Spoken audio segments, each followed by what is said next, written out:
Okay, so the Samsung Galaxy Note 8 has been confirmed. DJ Ko, the president of Samsung Mobile, recently talked about the Note 8 and how it's going to be a better, safer version of the Galaxy Note 7. And since then, the specifications and the codename of the phone have started to trickle out. So the Galaxy Note 8 is actually being worked on under the codename Great, which, fine, not the most original title, but it works. On top of that, we know that the phone is going to be titled SM-N950. So looking at the past Galaxy Note release dates, we've had October, August, September, September, August, August. So, I mean, you might predict a late August, early September release, but to be honest, the Galaxy S8 this year released quite a bit later, almost half a month later than the Galaxy S7 last year. So, in my opinion, we're looking at early September to late September. So we're also pretty sure we've got our first look at the design of the phone. It should be basically comprised of Gorilla Glass 5, Gorilla Glass 3, and also metal, very similar to the Samsung Galaxy S8.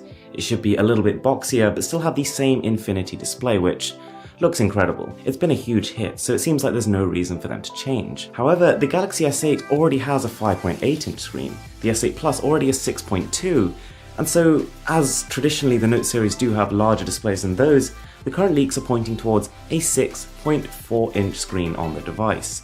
That is gargantuan. Now, whether or not it adopts the new 18.5 aspect ratio, we don't really know, it's up for debate. Now, it could be a 2K or a 4K panel, nobody really knows right now. If Samsung wants to go toe-to-toe with Sony and their XZ Premium, it's going to have a 4K display on it, but to me personally, I'd kind of prefer a 2K on there. I think that the trade-off between battery life and performance for having a 4K is still not quite worth it, because the state of VR on mobile, the only real reason you'd want a screen that high resolution hasn't developed enough for it to make sense.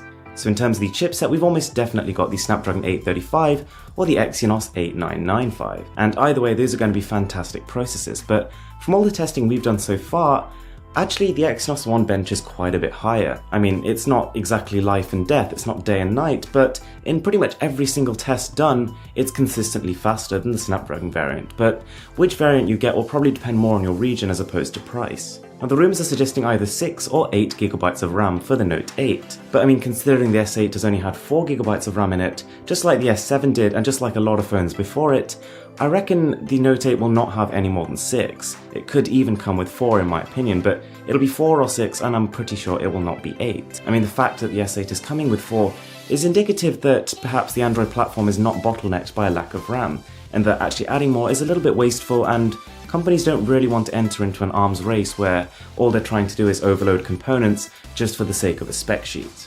Just like with previous notes, we'll probably have 2 storage options, and we're pretty sure that it's going to be either 64 gigs or 128 gigs, but a lot of storage either way, with microSD card included. Now, Samsung actually stayed very hush-hush about the camera when it came to the Galaxy S8, and part of the reason for that is they've barely changed it. I mean, the faster CPU lets you take photos just a little bit faster. There's a couple of extra software tweaks in there, but the majority of the S8 camera is copied directly from the Samsung Galaxy S7. Now, that could be for one of 2 reasons.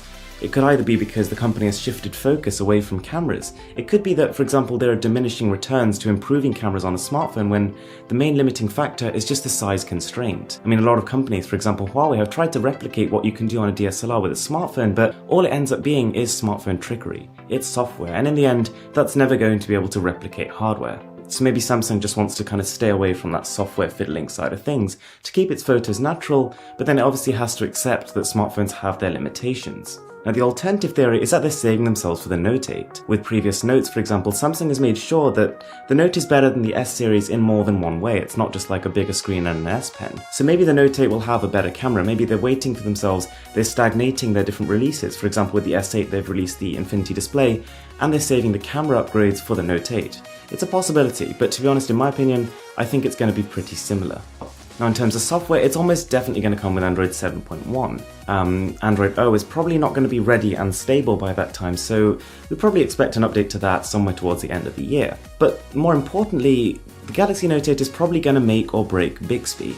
So for those of you who don't know, at the Samsung Galaxy S8 launch, the company announced what they've been working on for quite a while, and essentially, in my opinion, it's more or less what Google Assistant does. There are a few extra tips and tricks in there, a few little neat things like being able to take photos of products and to have sort of links to buy them just appear on your smartphone, which are cool, but it's not something that Google Assistant wouldn't be able to do in the future, and probably better, to be honest. So with the Galaxy Note 8, if they, for example, really push these features, because they should all be available by the time this phone launches, then perhaps they could overtake Google. Perhaps they could create something so unique, so great, that people actually start to acknowledge it and be like, wow. But on the other hand, if they don't push it that much, if they just sort of let it drift away, then that's exactly what it will do, because the Google services are getting better and better every single day, and that's tough to compete with. So guys, that is the Galaxy Note 8, and I don't think I've ever been this excited about a smartphone launch. I used the Galaxy Note 5 religiously until it was nicked on holiday, which was really upsetting, and since then obviously the Note 7 didn't quite work out,